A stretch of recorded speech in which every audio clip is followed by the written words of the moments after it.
Okay, this lecture is focused on the 19th century and how European societies interacted relative to the rest of the world in light of the widespread adoption of some of the philosophical ideas we talked about last week, the Enlightenment ideals.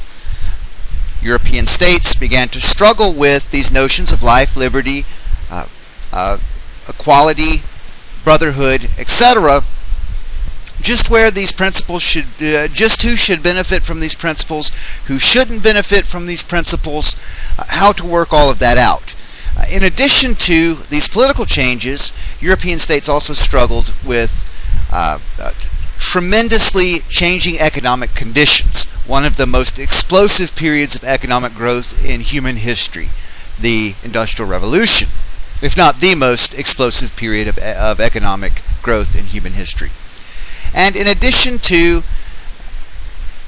the Industrial Revolution, we also begin to see these Enlightenment ideals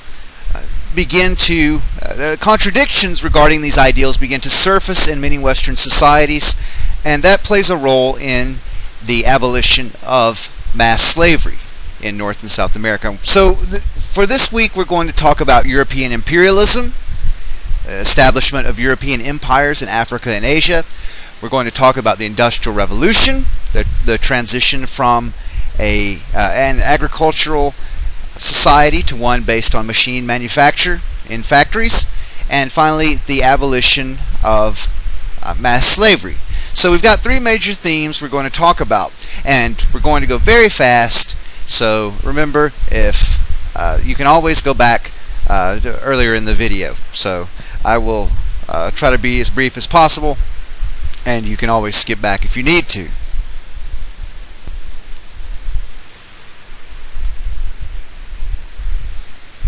Okay, so we have an image here of an enslaved man being punished for attempting to escape a plantation in Haiti. Haiti is a part of the Caribbean island of Hispaniola. Half of it is Haiti, half of it is the Dominican Republic. In this period of time, Haiti was a colony of the French Empire, the Dominican Republic coming out of the Spanish Empire, hence the two different nations. After the American-French Revolutions, these ideas about life, liberty, equality, self-determination, cruel and unusual punishment, if we remember the whole issue of breaking on the wheel, all of these ideas begin to permeate in these Enlightenment social circles. So you have people like Thomas Jefferson, you have people like John Quincy Adams. They're asking themselves, how are we going to deal with the contradiction between upholding these principles and basing our new Republican societies on these principles, and yet maintaining a system in which people are owned as chattel, as movable personal property? There's an inherent contradiction there, and throughout the 19th century, many different politicians in the United States, in what's now Brazil, in European societies, the vast European empires will emerge in the 19th century, and how slavery is dealt with in these empires will be a heated topic of discussion for the first half of the 19th century. So this is very much the dominant issue in many parts of the world throughout the 19th century. So there are those who advocate for the extension of these Enlightenment ideals, life, liberty, self-determination, equality, etc., extending these to all people. We begin to discover a notion of universal human rights, one in which it's not just the English nation or the French nation that is entitled to the enjoyment of these liberties, but rather it's something inherent in every human being, even those who are enslaved in the New World. So vociferous movements begin to rise up demanding the abolition of slavery. And those who advocated for the abolition of slavery, we call those activists and philosophers, politicians, we call them abolitionists. One of the first anti-slavery organizations that had international clout, was very significant politically, is called the Society of the Friends of the Blacks. This was directly influenced by Rousseau and Voltaire. If you can recall the discussion of Rousseau and Voltaire from last week. It was founded by an Enlightenment intellectual, a philosopher, Jacques-Paul Rousseau, in 1783. It was actually founded prior to the French Revolution. It was very controversial in its founding due to the fact that what's now Haiti, the French colony in the Caribbean, was around 1/3 of France's foreign trade. Okay, so there were these huge, and Haiti was valued above all other French colonies because you could grow cotton there, you could grow sugar there, you could grow tobacco there. It was prime real estate for plantation economy, for a cash crop economy. So what emerged in Haiti was a society that was around 90% enslaved. So you had a very, very small class of French landowners who owned plantations and had large commercial connections with the motherland in France, and then you had about 90% of society consisting of people taken from West Africa and forced to work as slave labor. And there was a very, very small class of free people of French descent and people called gens de couleur, who were of mixed African and French descent, who were also free. But these groups were very, very, very, very small in number. In fact, because of the massive presence of slavery in Haiti, no middle class, no working class could actually develop, due to the fact that the elites, those who had the money to employ laborers, again, this is an example of how slavery utterly prevents any kind of economic development and any kind of industrialization in the long term. When the elites can force people to work for free, they're not going to be willing to pay wages to craftsmen and other workers because they can get around that by forcing people they've oppressed into doing the labor. So ultimately, slavery causes wages to plummet, and it prevents the development of all but the very, very wealthiest in society, those who can afford to run these massive slave plantations. And that's what you see in Haiti. You see a small handful of French planters owning vast tracts of plantations, employing hundreds of slaves in very brutal conditions. And of course, if you look at ancient Greece, where slavery was also a primary element of society, an important feature of society, particularly economically. The state of Sparta, for example, the Spartans, the actual Lacedaemonians, they were a minority in their own state. The majority of the population were what they called helots, and the helots were enslaved. All of them were enslaved. So in the Spartan state, the majority of the population was enslaved, and Spartan slavery was extremely brutal. For example, to become a man, one of the rituals to become a Spartan man was that you had to track and kill a helot as an adolescent boy to become a man. And any infraction whatsoever, the Spartans would come down hard on the helots, massacre them. There was even a Spartan king who offered amnesty for the helots who would come and join the army. When they came to join the army, he had them all killed for even daring to think that they could possibly be free. Okay, so the reason that I'm bringing up Sparta is that this brutal slave system emerged in Sparta because the Spartans themselves were outnumbered by those they were oppressing, those they were holding in bondage. And it's the same kind of situation with Haiti. You have a very small French planter aristocracy that could, in the event of a revolt, be very easily overwhelmed. So very draconian, harsh, severe, inhumane measures were used to try to keep vast numbers of people enslaved. And of course, ultimately, this system did break down, and there was a revolution in Haiti. There was a massive slave revolution. One of the great Enlightenment heroes of the early 19th century, late 18th century, Toussaint Louverture. He actually ended up writing a constitution for the Republic of Haiti, and the Haitians were able to Toussaint Louverture was inspired by George Washington coming out of the American Revolution. They were able to launch their own revolution and effectively throw out French control.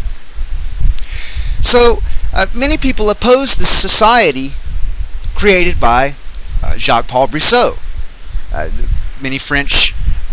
Many wealthy French industrialists, emerging industrialists, had contracts with planters in Haiti to supply cotton, sugar, other commodities, and this was seen as a threat to society. The fact that 1/3 of France's foreign trade came from this colony, and of course there was a huge debate in the National Assembly after the outbreak of the revolution as to whether or not the slaves in Haiti should enjoy life, liberty, fraternity, the same way that French would.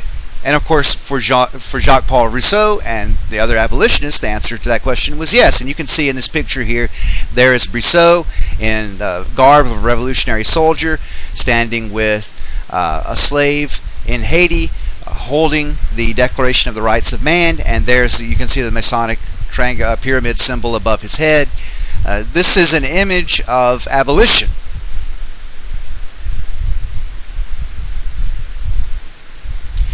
Ultimately, this society was disbanded by Napoleon.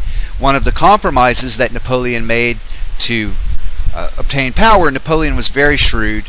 He was in a way, very nihilistic, out for himself. He didn't have a problem playing people against one another, deceiving people, etc. But he made a compromise with those who had financial interests in Haiti, and he promised to get Haiti back after the Haitians had overthrown French control, and to restore slavery in Haiti. And of course, he sent an army. The army would have been able to assert control, except for, again, remember on week 2 when we talked about malaria and how disease can play a huge role in shaping the political destiny of different societies. Much of the army came down with malaria and actually perished in Haiti. The Haitians were able to defeat the pockets of French soldiers, and the French ultimately Napoleon had to abandon his quest for retaking Haiti. And if you remember, the French had supported the American revolutionaries to get revenge against Britain. Well, the British decided to support Haitian revolutionaries, sending them arms, cannonballs, muskets, supplies, rations, etc., so that they could overthrow the French. And this was a very brutal revolution in which large numbers of Haitian slaves were killed, in which during the Great Uprising the French planter class was basically massacred, and it was a very intense ordeal. But of course, once Toussaint Louverture began to put constitutional rule into effect, we have the Second Republic in the Western Hemisphere, the Second Enlightenment state. Toussaint Louverture ultimately was captured by Napoleon's soldiers and actually died in prison in France, but the republic he created lived on. One of the greatest abolitionists was a man named Olaudah Equiano. Equiano was born in what is now Nigeria, and keep in mind Nigeria, one of the reasons that Delta Boys is so important for people to watch is that this is a region that played a heavy role in the transatlantic slave trade. Olaudah Equiano was kidnapped by a rival ethnicity. He was eventually sold to Europeans.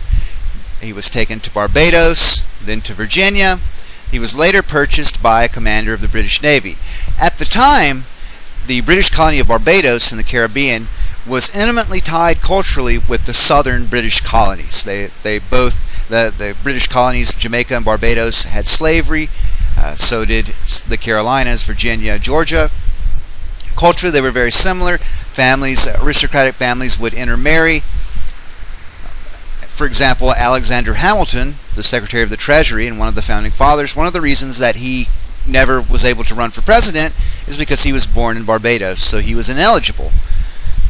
That kind of attests to how close Barbados was to Virginia, the Carolinas, etc., very early on. He was taken to Barbados. He was purchased by a commander in the British Navy, and this commander and the crew of his vessel allowed Equiano to kind of to observe and learn the craft of seamanship. Allowed had a very high IQ. Now they speculate that it was well into the genius level. So he's a very, very fast learner. So he learned the arts of seamanship, of navigation, and also of trade. Later on, he was sold by the commander to a Quaker. And a Quaker is a very, very, very radical Protestant sect for this period of time. It's very anti-hierarchy, in which there are no ordained clergy, in which slavery is condemned as one of the greatest of social ills. So what Quakers would do, primarily Pennsylvania was the huge center of Quakers in the Americas. In fact, Pennsylvania was named for a man named William Penn, who started the colony of Pennsylvania as a haven for Quakers, and in which he advocated extreme religious freedom, even allowing escaped slaves and different Native Americans to practice their own non-Christian religions, indigenous religions, in his colony. So that was very, very radical at the time. But Quakers would travel to southern colonies and they would purchase slaves. They would take those slaves back to Pennsylvania or to other colonies, and then they would teach those slaves trades. Then the slaves would work for them until they paid off the cost that the Quaker had incurred by purchasing them, and then they would be given their freedom, and then they would be set up with skills in order to go into business. So this Quaker purchased Equiano and taught him to read and write, and taught him basically the science of economics, as it was called at the time. Adam Smith and mercantilism and free trade versus free trade, all of those kinds of ideas. And keep in mind, Equiano has a background in seamanship, navigation, and now he has a background in economics. So he was set up with the three most important skills for becoming filthy rich in the 18th century, and he of course became extremely wealthy. He amassed a huge fortune by his early 20s, and having gone through very traumatic experiences as a slave, he had decided to put his great wealth to work in advocating for the abolition of slavery in the British Empire. And when he would speak in London, he relocated to London and he married an English woman in London and became kind of a very famous socialite. When he would speak to crowds in London, you have to keep in mind that this is the center of the British Empire, but it's not a region in which slavery is widely practiced. Slavery is something that exists in the colonies, in these far-flung regions of the world in which people could kind of turn a blind eye. And of course they profited from slavery. Many of the products that they were consuming had been produced by slave labor, but they weren't seeing it with their own two eyes. So it was kind of easy to kind of push the back of your mind, right? And so Equiano kind of forced the socialites in London to come face to face with his descriptions of how slaves were beaten, how they were mistreated, how they were broken mentally, psychologically. And this was very eye-opening for many people in London, and this caused a great number of Londoners to turn against the system of chattel slavery, and this caused the abolitionist movement in England to grow very quickly. And this can be an analogy to some of the products we consume today. For example, many of the products we consume are produced in factories in China, in Southeastern Asia, and other areas in which there's very, very little regulation. And of course, these conditions are often dangerous, in which these people are producing these goods. People are dying. For example, in the U.S. Virgin Islands, there were American clothing companies which were taking advantage of the fact that the U.S. Virgin Islands are a territory to employ basically people who had been trafficked out of China, Thailand, other countries in Asia, employed them basically as slaves. People were dying while manning their sewing machines. Women were being forced to have basically forced abortions, and eventually this was investigated, and the whole story blew up in the late 90s. But the American public really didn't get behind, didn't really have the level of outrage that you would think, just because this was so distant to our everyday lives. And so what Equiano did is he made all of this present. He made slavery very real for people who had no experience or observation personally of slavery. And this is why he's so important in giving the abolitionist movement a lot of power. He wrote a very influential autobiography that was circulated throughout learned circles in Great Britain, and particularly in London, and this helped spread knowledge as to how horrible slavery was, what people experienced, etc.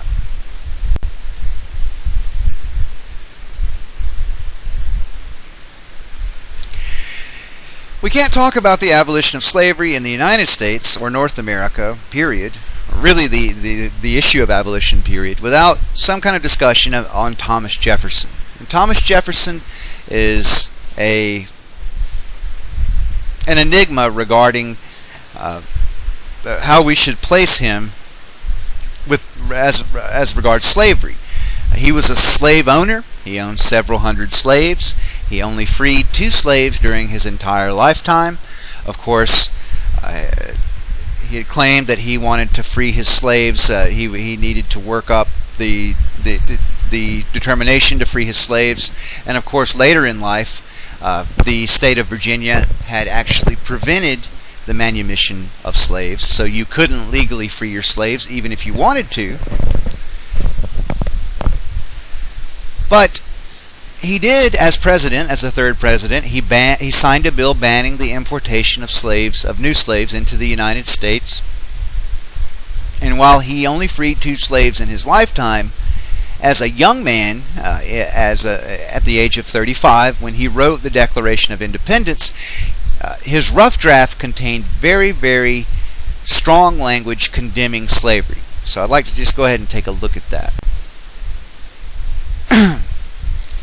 There is a passage in the rough draft of the Declaration of Independence that states, talking about George III, this is the portion of the Declaration of Independence in which Jefferson relates all of the charges leveled by the colonists against George III, and this is one of the charges.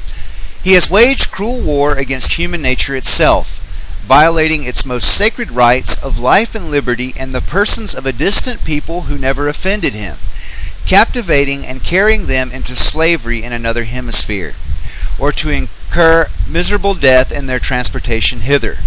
This piratical warfare, the opprobrium of infidel powers, is the warfare of the Christian king of Great Britain, determined to keep open a market where men should be bought and sold.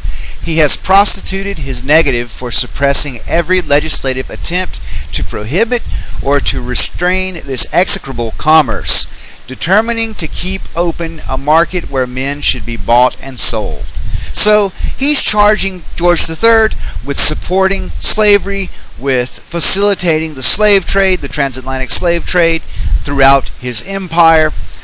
And for our purposes, he's tying in this discussion of life, liberty, right, sacred rights, natural rights, these Enlightenment principles, he's tying those in to the population of enslaved people in the New World. And this was considered very radical in the Continental Congress. In fact, delegates from the Carolinas refused to sign the Declaration of Independence unless this was actually stricken from the document. And of course, ultimately it was. Even though some of the northern colonies, Massachusetts, Rhode Island, Pennsylvania in particular, wanted to keep this passage in the Declaration of Independence, the military threat from Great Britain was perceived to be so great that it was felt that the southern colonies had to be kept in the coalition, even if it meant striking this passage out of the Declaration of Independence. But this is the work of Jefferson at 35 years of age. As he matures, he becomes much more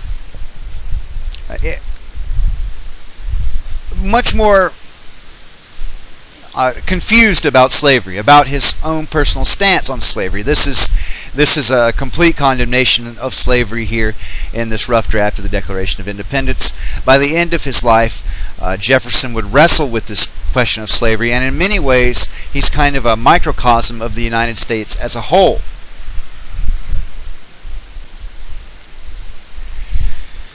Just as Equiano was a great abolitionist in Britain, in the United States, a man named Frederick Douglass, another former slave, would kind of spearhead the abolitionist movement. He was born in Maryland, the northernmost slave state at the time. And importantly, in chattel slavery in the United States, particularly, I'm more familiar with the laws in Mississippi, having been from there and taken Mississippi history in high school and everything. But it was a felony to teach an enslaved person to read and write, and it was also against the law in Maryland. So Frederick Douglass took a great risk to secretly. Not only was he able to teach himself to read and write, he was able to teach himself to read and write in very, very difficult circumstances. On top of that, he would often, when he attempted to gain knowledge, educate himself, even escape the plantation, he would be informed on by other slaves who would, and this is one of the ways in which the plantation owners kept control of the population. Really, it's how any institution keeps control of the population by kind of pitting people against one another and dealing out rewards for those who give information, etc. And so Frederick Douglass was basically informed on a consistent basis. So to me, he's the ultimate example of a self-reliant person. I think he's one of the most admirable men in the history of the world, which is why I have a picture of him up in my office that I'm looking at right now. Frederick Douglass is an example of someone who was able to trust himself. If you've ever heard the passage from Shakespeare, "To thine own self be true," Frederick Douglass was able to live this in a way that I don't think possibly anyone else, any mortal man or woman has ever been able to do. He was not only abused, beaten, the plantation owner and the overseer attempting to break him psychologically, physically. He also had to work against those who were enslaved on the plantation, because some of them were envious of Frederick Douglass, his ability to learn in these very difficult conditions. So he had basically everyone working against him, and he still succeeded. He managed to escape to New York City, and again, he had managed to educate himself in secret at great risk. So when he escaped to New York, he was perfectly primed to do what Equiano did in London, to describe the horrors of slavery, to the socialites of New York. He was vital in the establishment of a new political party that had emerged in the 1850s, the Republican Party. The Republican Party, the emergence of the Republican Party, to me is very interesting, because you have two different groups who were hostile to slavery. You have those in the Northeast who kind of believed, who had never really profited from institutional slavery.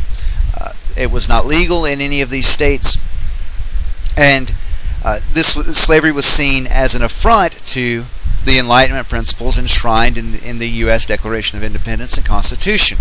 But you also have those in what's called the Old Northwest, Illinois, Indiana, Ohio, primarily coming from both the northern and southern states very early on. And these people were primarily working class or tradesmen, craftsmen, small farmers, etc., and they were hostile to slavery for economic reasons. Again, the existence of slavery, the presence of plantations, drove down wages. It meant that the average working person, the average skilled craftsman, basically the wealthy didn't have to employ these craftsmen. They could force slaves to work without compensation. So it definitely reduced the economic status of those kind of in the middle of the spectrum. So in the Northeast, you have a philosophical anti-slavery position, and what Frederick Douglass was able to do with the Republican Party is merge that with the kind of economic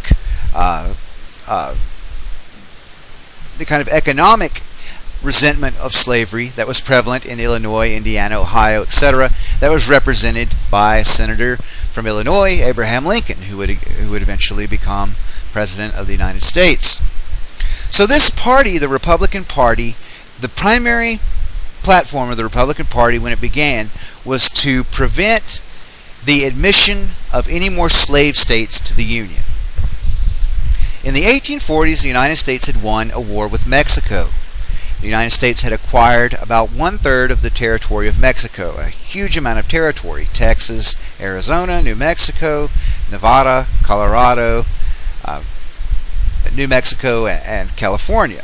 Okay, so these territories would eventually become states, and there was dispute: would the new states come in as slave states or as free states? And this was important because if 2/3 of the states are of like mind, then those states can actually amend the Constitution. So if the free states, if 2/3 of the states, 2/3 of the senators were free states, then they could ostensibly, at least this is what the southern plantation owners feared, was they could propose an amendment. They would have the power to amend the Constitution and abolish slavery. And of course, those free states were also fearful that if the slave states could gain a 2/3 majority in the House and Senate, then they could, in fact, force slavery on them. So, for example, the Missouri Compromise, if you've ever heard that term, the Missouri Compromise. The Missouri Compromise was a compromise in which Maine would enter the Union as a free state and Missouri as a slave state. And so the idea was that these two states would balance one another out. You would have two senators from Maine who would be hostile to slavery. You would have two senators from Missouri who would be tolerant of slavery.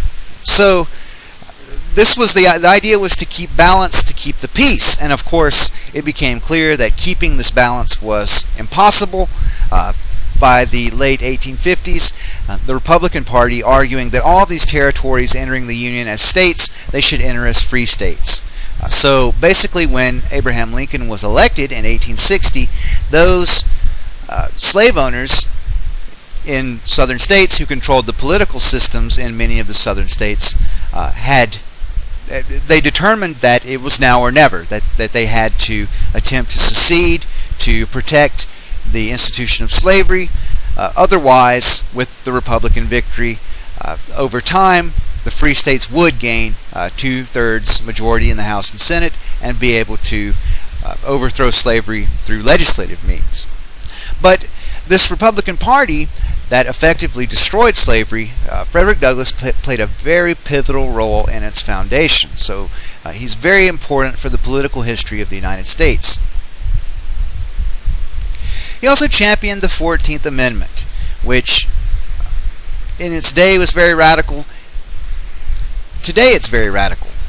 For example, in the 14th Amendment, citizenship is extended to all Americans regardless of race. So what this means is that the United States is what we might call an idea nation, meaning that Americans are united by principles, not by blood, right, as conceived of in many nations in the 19th century. That Americans are united by life, liberty, and pursuit of happiness, freedom of religion, freedom of the press, these shared values based around the liberty of the individual. That's what binds the people of the United States together, not necessarily race, not necessarily religion, etc. And for most of the world's nations, the reality is very different. For example, in Japan, the Japanese race, Japanese culture, and Japanese language are seen as kind of 3 points of a triangle. They're interconnected. They cannot be separated. So the idea of large-scale immigration, citizenship being bestowed on people who are not ethnically Japanese, that's something that's inconceivable for many Japanese people. And this is an example of how in some parts of the world this 14th Amendment would seem very alien. The idea that anyone of any race, of any ethnic or religious background can become a citizen just by agreeing to shared principles rather than a shared heritage. And for most European nations, again, this is the era of nationalism in which you start to see people talking about a German nation, a French nation, an Italian nation, that these nations should be unified, that they should be exclusive to that particular ethnic group. So that kind of, this 14th Amendment flies in the face of all of that, and it makes the United States very different. It sets the United States apart from really every nation, every independent nation, in most nations in the entire world at the time. And it's partially due to the efforts of Frederick Douglass. So again, there was a reaction against the gradual application of Enlightenment principles to different populations, particularly to those who were suffering under the system of chattel slavery. I'd like to just read to you for a second a couple of the opening paragraphs to the document by which the state of Mississippi, the state of Mississippi ratified when it left the federal union and joined with South Carolina in rebelling against the United States. For most of history, slavery has usually been justified as with an appeal to kind of divine will. Most slaves in history have become enslaved through defeat in war. For example, when the Sultan Mehmed the Conqueror of the Ottoman Empire, when he captured the city of Constantinople and destroyed the Byzantine Empire, the population of Constantinople was sold into slavery as a result. This was commonplace in much of the world. When a conquering power takes a city, that population, portion of that population could be sold into slavery. And of course the justification for this was always, well, if God did not want them to be slaves, he would not have allowed us to overcome them in battle. And that was the justification, an appeal to divine will. But after the Enlightenment, these kinds of ideas don't fly anymore. The appeal to tradition is out. People are thought of as having natural rights. We have to use our reason to try to understand society, to understand ourselves. So this is seen, the appeal to tradition, to divine will, is seen as absurd. So those who advocate for the maintenance of slavery have to find a new argument. So what they attempt to do is they attempt to use the kind of nascent disciplines of biology and anthropology to justify the continued existence of slavery. So they attempt to argue that, according to the laws of nature. Right? They're trying to kind of co-opt the language of the Enlightenment to justify slavery, arguing that certain groups are superior or inferior to other groups based on their biological makeup. And of course, we know today that these are, we look back at these studies and look at them as kind of pseudoscience, as kind of hogwash. But at the time, keep in mind, these sciences, these early sciences, are kind of budding disciplines. So at the time, some of these arguments were very important to, for example, the founders of the Confederacy, to attempts to justify the maintenance of slavery. And you can see that in this document, that the institution of slavery existed prior to the formation of the federal Constitution and is recognized by its letter, and all efforts to impair its value or lessen its duration by Congress or any of the free states is a violation of the Compact of Union and is destructive of the ends for which it was ordained. But in defiance of the principles of the Union thus established, the people of the northern states have assumed a revolutionary position towards the northern states. Again, they're talking about attempting to gain 2/3 of both houses to amend the Constitution to abolish slavery. That they thus seek by an increase of abolition states to acquire 2/3 of both houses for the purpose of preparing an amendment to the Constitution of the United States abolishing slavery in the states, and so continue the agitation that the proposed amendment shall be ratified by the legislatures of 3/4 of the states. Our position is thoroughly identified with the institution of slavery, the greatest material interest of the world. Its labor supplies the product which constitutes by far the largest and most important portions of commerce of the earth. These products are peculiar to the climate verging on the tropical regions, and by an imperious law of nature. Again, they're trying to co-opt this language of the Enlightenment in order to attempt to appeal to those who no longer accept the traditional arguments in support of slavery. None but the black race can bear exposure to the tropical sun. And this is an appeal to kind of the pseudoscience of kind of racial biology and early anthropology at the time. These products have become necessities of the world, and a blow at slavery is a blow at commerce and civilization. That blow has long been aimed at the institution, and was at the point of reaching its consummation. There was no choice left us but submission to the mandates of abolition or a dissolution of the Union, whose principles had been subverted to work out our ruin. And again, there's an element, a document, the document of secession of the state of Texas, that's very similar in theme.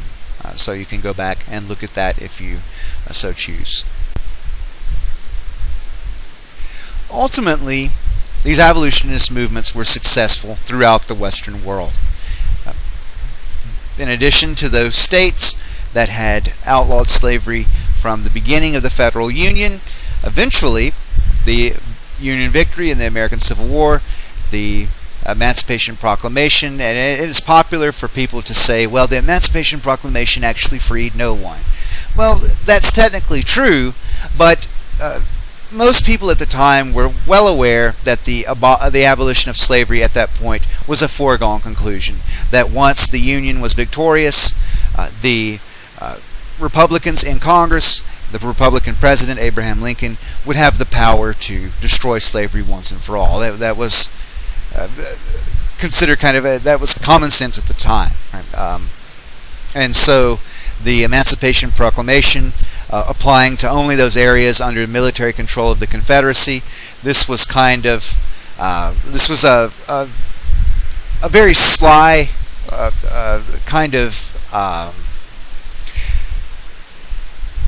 it represented Lincoln's kind of diplomatic acumen, his ability to kind of allow those in Missouri, in Kentucky, those states who had remained loyal to the Union more or less, yet who had legalized slavery, to allow them to adjust to the ultimate eradication of slavery, which everyone at the time was well aware that a Union victory, by 1863, a Union victory meant the end of slavery.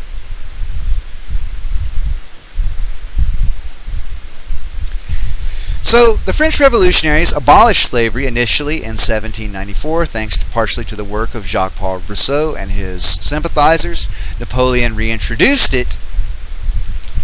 But when the United Kingdom outlawed slavery throughout its entire empire in 1833, the French government had no choice but to follow suit afterwards. Okay, let's switch gears and discuss very briefly the Industrial Revolution, the greatest economic transition in the history of the world, the greatest period of economic growth in the history of the world. Prior to the Industrial Revolution, 85 to 95% of the population of every nation on Earth lived in a rural environment. The vast majority of people farmed. The vast majority of farmers were subsistence farmers, meaning they had to live off of what they grew. They had to provide their own food with their own livestock, with their own crops. With industrialization, that changes. More and more portions of the population move into large cities, working in factories, manufacturing goods on a large scale.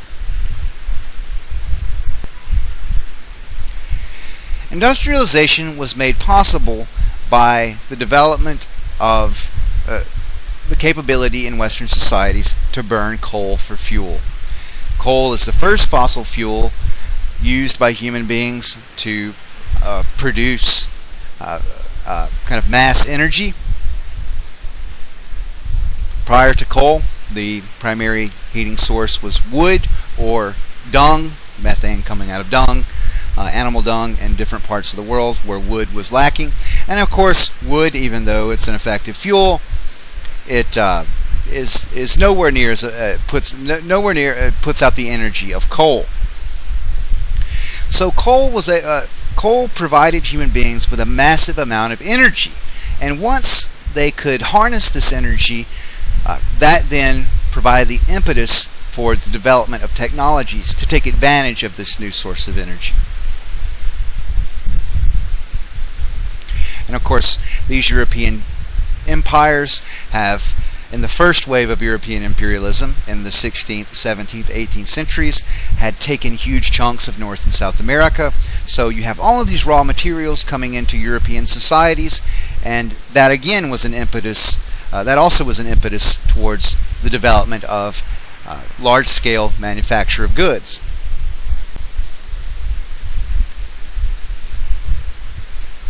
The power of coal was harnessed first by a man named James Watts.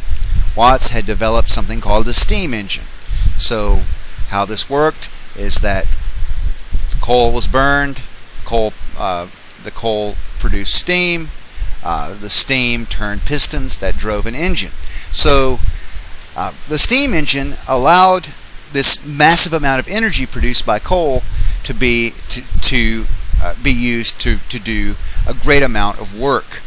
For example, factory machinery began to be run off of steam, which allowed goods to be produced much quicker, much more cheaply, much more effectively, which drove down the cost of goods, which therefore drove down the price of goods, which meant that goods were available to the average person on a scale that they had never been available previously. And of course, applied to transportation, you have the steamship and locomotive, which used coal to fuel the large-scale transportation of people and goods across vast distances, in a much more rapid fashion than previously available. And I'll give you the example I used to describe the transition from a pre-industrial to an industrial economy. Let's say we own a store in London, and it's 1720. We own a store in London. We're what's called a haberdasher. Right? So we sell hats, belt buckles, cufflinks, all of these accessories to men's clothing. Particularly, we focus on hats in our store. Well, what we would do is we would go to a clothier, and we would obtain the cloth that we're going to use, the wool yarn, the wool thread, the possibly cotton cloth from cotton grown in India. We would take these raw materials and we would go out to rural communities where we knew that there were people skilled in producing goods, and we would drop off a certain amount of raw materials, and we would say, I need you to produce 15 shirts for me by this time next month. So then we would drop off these goods, and the people of that village would then produce those shirts. And this was very advantageous for them in the sense that they controlled the entire process of production. They were contractors, not employees. So basically, they got to set their own hours. So if they needed to, for example, if they needed to do some farm work and prioritize that over producing the clothing, they could that day. And they could make up that work later on in the evening. If women in the village needed to prioritize child care, they could just come back to it in the evening, or they could cycle the work between different members of the community. So they were very much in control of the process to a certain extent. That would change with industrialization. Instead of providing a group of artisans with raw materials, what the haberdasher would do is he would purchase goods wholesale from a factory in which people would not have control over their working conditions. People would work a set shift. They would have to be there on time. They would not be able to leave until their shift was over. And again, they would have supervisors that actually controlled the conditions of their work, unlike the kind of cottage industries that existed before the Industrial Revolution. Many of the machines that were in use during the Industrial Revolution were way too large, way too expensive for home use. And the example I give for this is, I've always wanted a soda fountain machine. I've always wanted one. If I have one in my office, that would be a dream come true, where you can just go up, get your ice, then get your Dr. Pepper or Coke or Mountain Dew, if it had one, like Slush Puppy, kind of receptacle, that would be great too. But looking into these machines, they're just way too costly for home use, right? To profit from one, or to make it even viable, you would have to have a convenience store. Right? These things are several $1,000s, hundreds of dollars to maintain and operate. It's just not feasible for one person. So that is a dream denied, right? But that's the case with these machines that would, for example, spin thread into cloth, spin raw wool into thread. So the average person couldn't afford these machines. Only those who had the capital to collect these materials could profit from this new method of manufacturing. Another example I use is that of the gunsmith. Prior to the Industrial Revolution, you had gunsmiths, artisans who produced guns. They would, let's say that this artisan in 1720 in London, he is a gunsmith who specializes in flintlock pistols. So he will carve out the wood for the handle. He will hammer out the metal for the barrel. He will design and construct the trigger mechanism. He will every aspect of the production of that pistol will be done by him or his associates and assistants. In fact, he will sign the pistol. He will put his own artistic, stylistic touches into the metal working of the pistol, so it will have a very distinctive look that is kind of representative of his work. And he will put his heart and soul into the production of this pistol. It's something for which he's very proud. It's a reflection of himself, a reflection of his skill, of his effort, of his work ethic. of his labor. In 1920, pistols will be produced in factories in which you will have a worker who will pull a crank that will produce 1/4 of the trigger mechanism 10,000 times a day. Okay, so basically each worker performs a single task that's very repetitive over and over and over and over and over and over and over again, never completing an entire product themselves.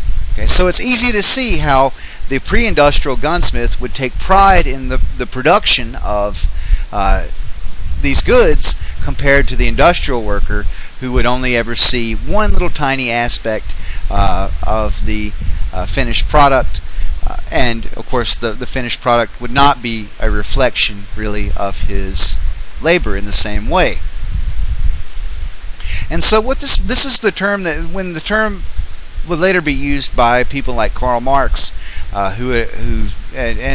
those after Marx who would attempt to try to kind of take advantage of people's angst in this situation, the term would be alienation from labor. That people were alienated from their labor. And of course,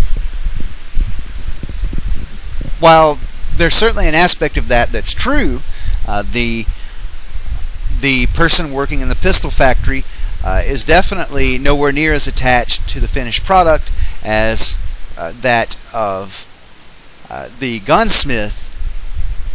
At the same time, you have to take this idea kind of with a grain of salt, in that many of the tasks performed in kind of agricultural setting, many of them were just as monotonous and just as draining as the work done in these factories.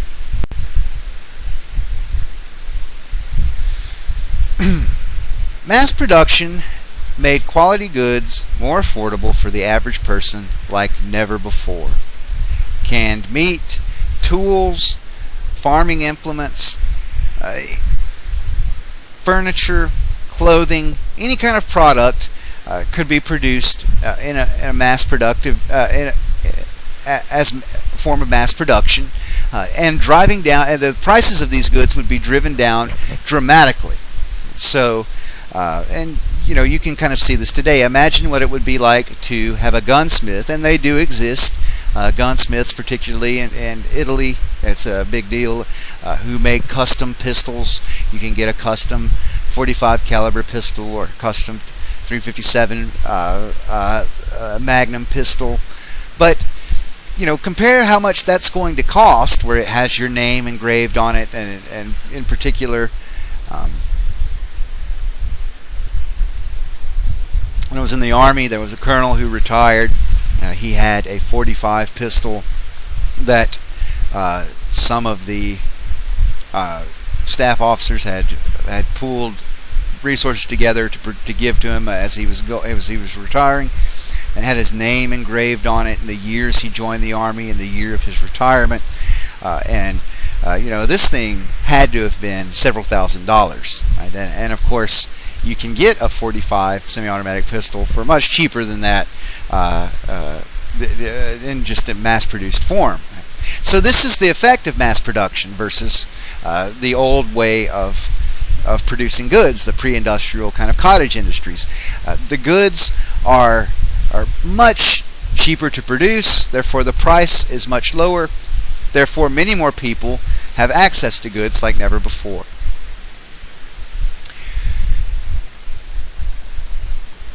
This industrial environment was new.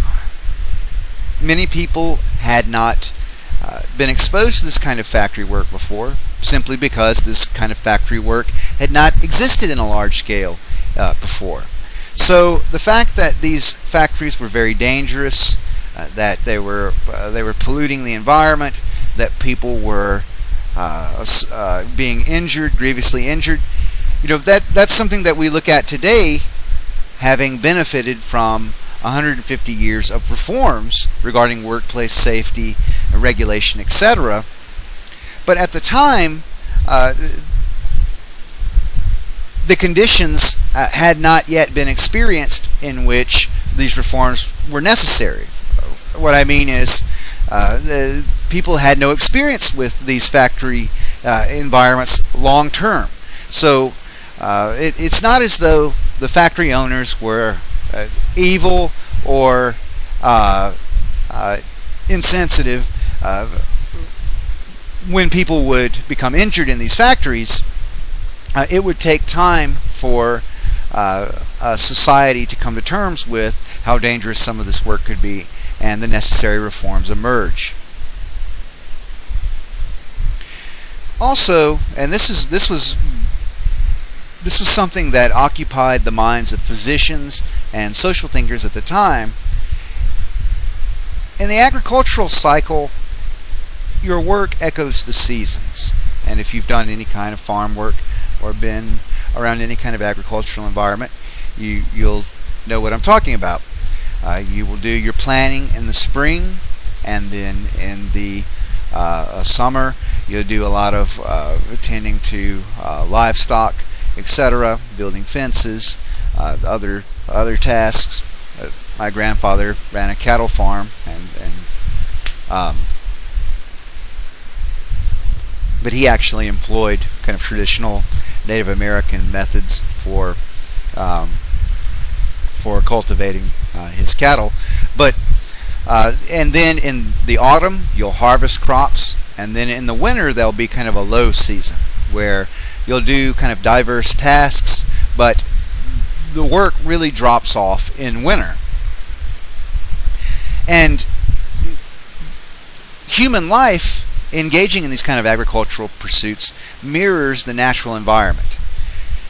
That doesn't happen in factory conditions. For example, you work from sunup to sundown on a farm. Well, you can work at 1 a.m. in a factory. And this is something that people had not experienced before. And many people thought that prolonged night work would in fact lead to mental disease and death.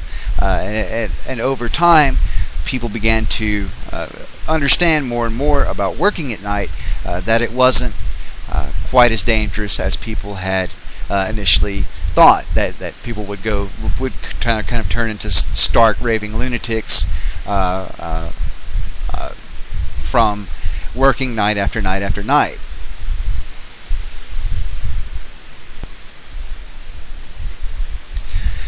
So we have this source of energy, coal, and we have these machines that can harness this energy to produce goods in a mass quantity like never before, which makes cheap goods available to many people.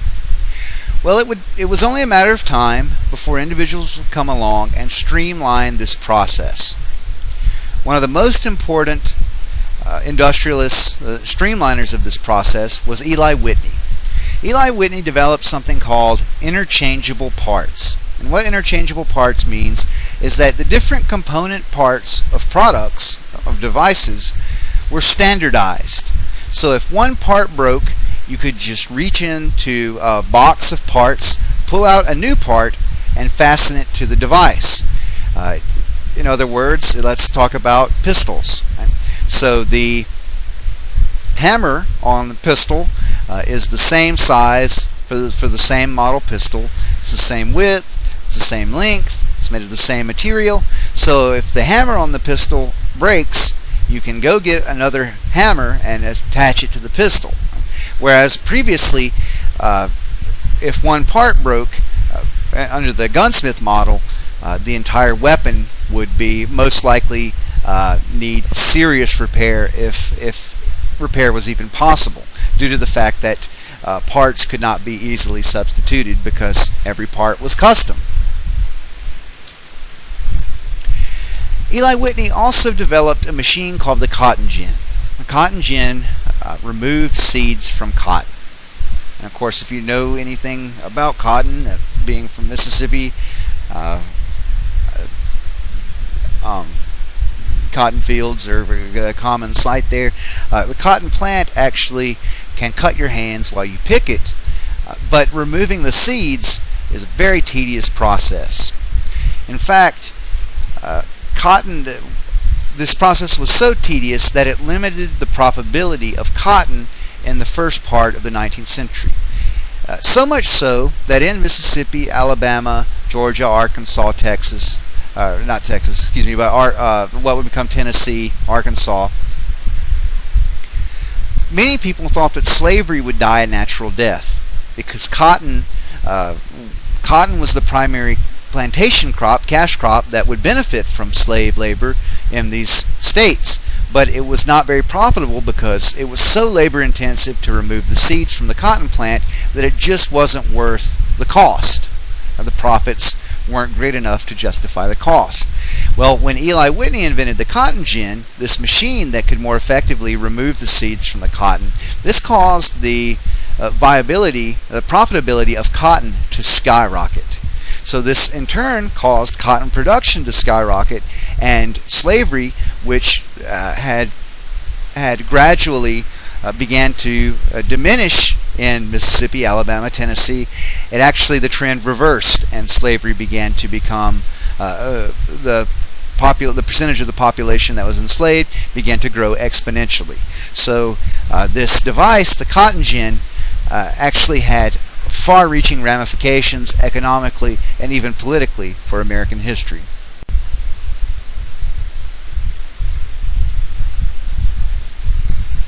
Due to these factories, for the first time, we have huge swaths of the population of societies living in urban areas. Previously,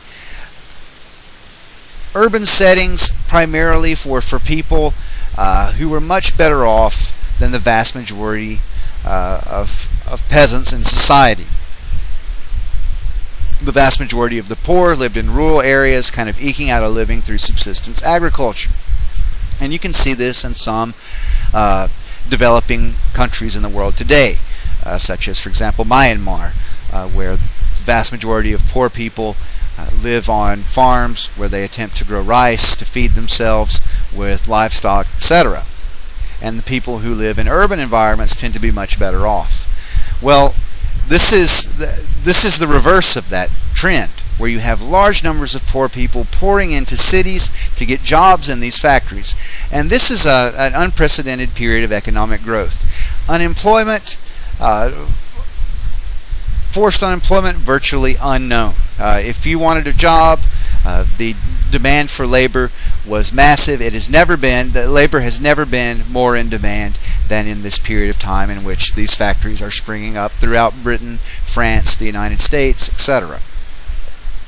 So workers are pouring into these cities, and many of these cities are not designed for large influx of inhabitants, particularly those from the countryside who don't have education, who don't have experience living in an urban environment. So when they arrive, we start to see problems with pollution, problems with crime that had not really been experienced previously. For the first time, we start to see the development of urban slums. And this is something that didn't exist in traditional societies due to the fact that the vast majority of a society's poor were dispersed throughout the countryside. In addition to this great influx of workers in these urban areas, you have a middle class develop that caters to the needs of that population. So you start to see physicians, people running dry goods stores, general stores, pharmacists, teachers, etc. start to profit due to their servicing this new urban population.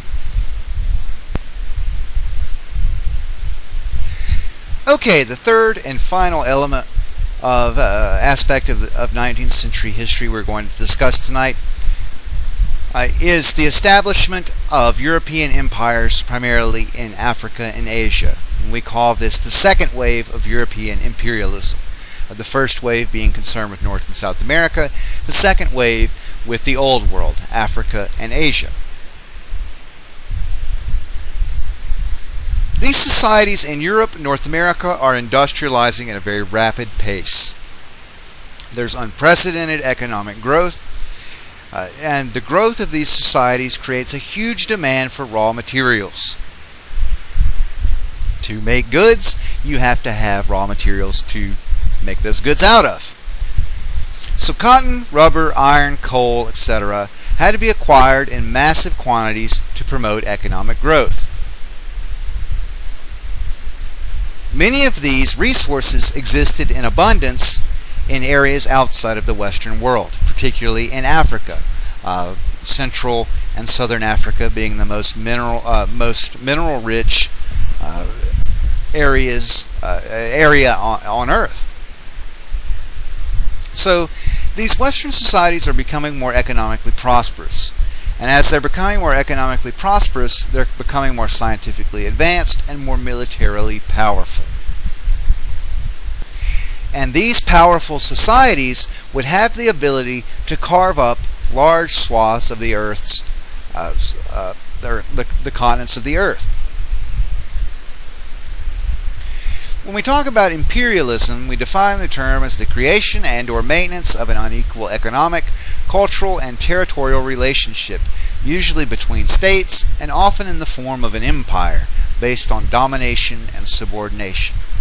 So all these industrial demands spurred a new wave of colonization in the 19th century, primarily concerned with Africa and Asia. You can see this cartoon here, produced in the United States in the late 19th century, making fun of something called the Scramble for Africa, in which different European powers scrambled to take their piece of the pie, right, to carve out as much of Africa as they could. So you see Spain, Portugal, Italy, Germany, Great Britain, the Netherlands, Belgium, France, all pulling at their particular piece of Africa.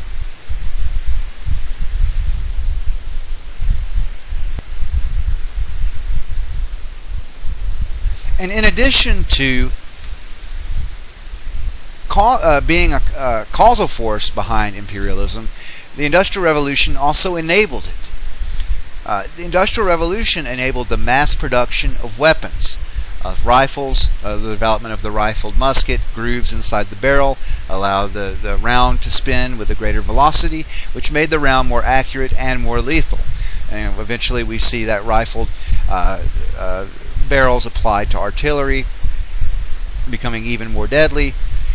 And in addition to weapons on land, you have steamships that would eventually be armed with cannon, mass-produced cannon that could blow anything out of the water. For example, you see here in this picture the USS Cairo, an ironclad ship used in the American Civil War.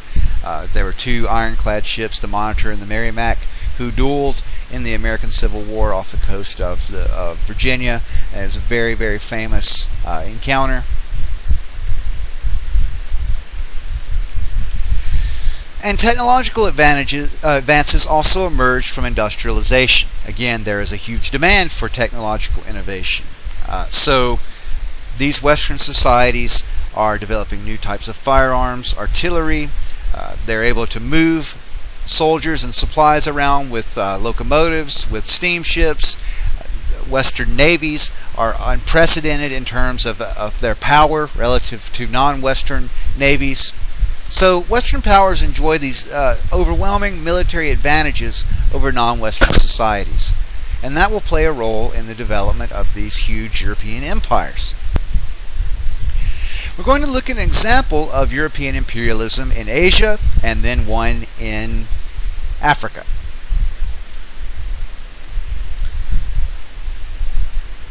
If you remember when we covered the first week, the lecture from the first week, how I had mentioned that China was the dominant economic power in the old world. And we talked about the Silk Road, goods flowing from east to west, goods manufactured in China and India and moving west, and those goods getting more and more expensive the further west they went.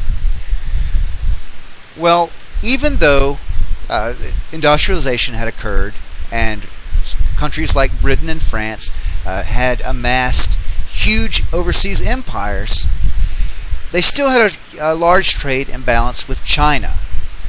Just as in the first week's lecture, the Chinese still generally did not desire European trade goods. But of course, Europeans desired Chinese trade goods, such as porcelain, tea, silk, etc. In fact, tea was a veritable national pastime for the British by the late 19th century. So there was a huge demand for these goods. So there was a massive trade deficit still in relative to Britain and China, France and China, etc. So there was a net drain of silver, and silver was flowing out of Europe into China due to the fact that Europeans were having to purchase Chinese goods and not selling goods in return. So British merchants began to attempt to redress this imbalance by exporting opium to China. What is opium? Opium is a narcotic. It's part of the class of drugs called opiates. The most powerful modern opiate is heroin. In the 19th century, opium was ingested by smoking in opium dens, and this is extremely habit-forming, extremely destructive. The feeling of euphoria that it produces is very strong, and keep in mind in the 19th century people were using this drug. There was no alternative to it, so it was something that people had never experienced before. They didn't have any experience with just how powerful this drug was. And of course they had no knowledge of the science of addiction, so when people would become addicted and their lives destroyed, communities destroyed, it was a mysterious process. People didn't know how to get people off of this drug. There were no rehab centers. There was no notion of using other drugs like methadone, etc. None of that existed. So it was very destructive. And I included some videos if you want to watch the videos. One is on is two men describing what it's like to go through heroin withdrawal. Heroin withdrawal, very similar to opium withdrawal, the drugs being very similar.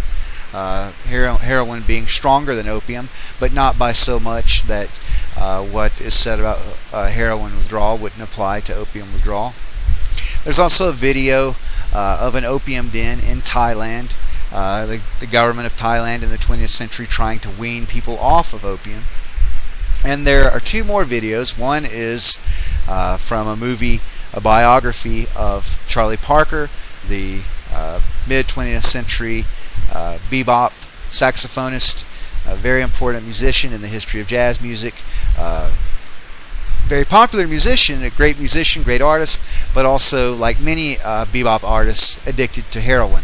And you can see in this scene, while he's recording, the effects of heroin withdrawal on his mind, on his behavior. And I also included another video of a more recent musician, a guy named Layne Staley, a rock singer from the early 90s, who died about 10 years ago or so due to complications from his heroin habit. Many of the rock musicians of the early 90s and kind of the Seattle scene using heroin on a large scale, and several people dying from the use of heroin. So if you want to take a look at some of those videos and just get kind of an idea of just how powerful these opiate drugs are, because that will be important to think about when we talk about the next slide.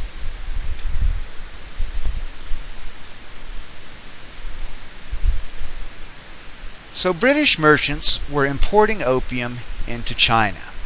The opium was grown in British India,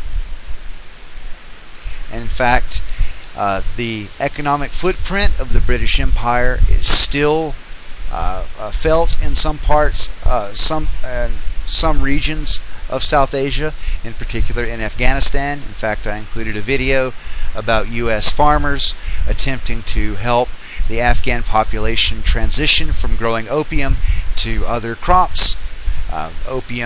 Most of the world's opium is grown in Afghanistan, and this is a holdover from this period of British control. At the time, opium was grown in India, and then it was shipped to China and other parts of East Asia. Over time, that manufacturing process would be shifted to Afghanistan.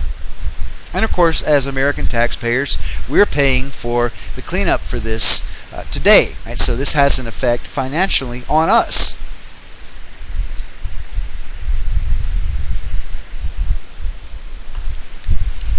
So opium smoking became widespread, particularly on the southern coast in the city of Guangzhou, where these British merchants were importing the drug.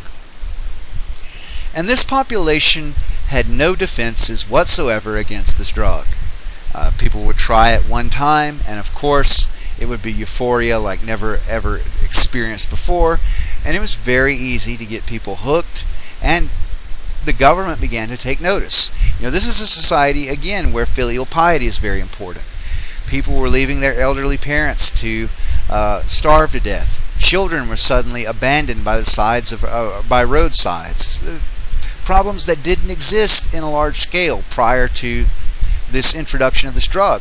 So the Qing government began to investigate. Well, why are people murdering their parents? Why are they murdering their children? What's going on? What's causing people to behave in these erratic, dysfunctional ways? And of course they discovered that it was opium. And one of the most important figures we're going to talk about, Layne Zexu. Here's a quote by Layne Zexu: "Opium has a harm. Opium is a poison, undermining our good customs and morality. Its use is prohibited by law." Prior to the banning of the drug, there was a debate about opium. Some of the scholar officials believed that by banning it, they would, in effect, that they would lose control over the people using it, that it would just go over underground, and thus the government would not be able to regulate it, while others supported a crackdown, putting people to death for trafficking the drug. And that is the party that won out. In fact, today it's illegal to, it's obviously illegal, but it's a capital crime to traffic drugs in the People's Republic of China.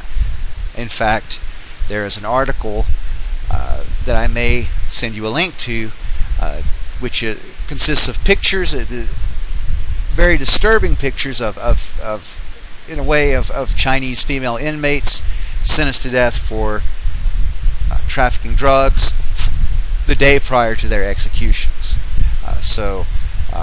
This is something that is very relevant for that part of the world today. And I think in part it's the attitudes towards drugs, why drug penalties are so strict in the Eastern Asian part of the world, is due to the fact that due to this experience of foreign power introducing drugs kind of clandestinely into society as a way to weaken the population, the native population.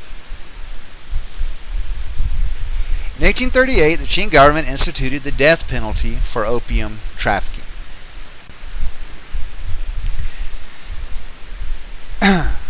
A police officer of the Qing government, the highest ranking police officer in the Qing government, a man named Layne Zexu, had argued for making opium illegal. He was sent by the Qing emperor to Guangzhou to eradicate opium. So he arrested 1,500 drug dealers, he seized 70,000 opium pipes, confiscated 2 million pounds of opium from Western merchants, and destroyed it. He destroyed it by dumping it in the bay outside the city. And of course these are waters that people are fishing in. So again, there's no knowledge of the chemistry of this drug anywhere in the world at the time. This was a completely new phenomena, and people were not ready to deal with the science of this.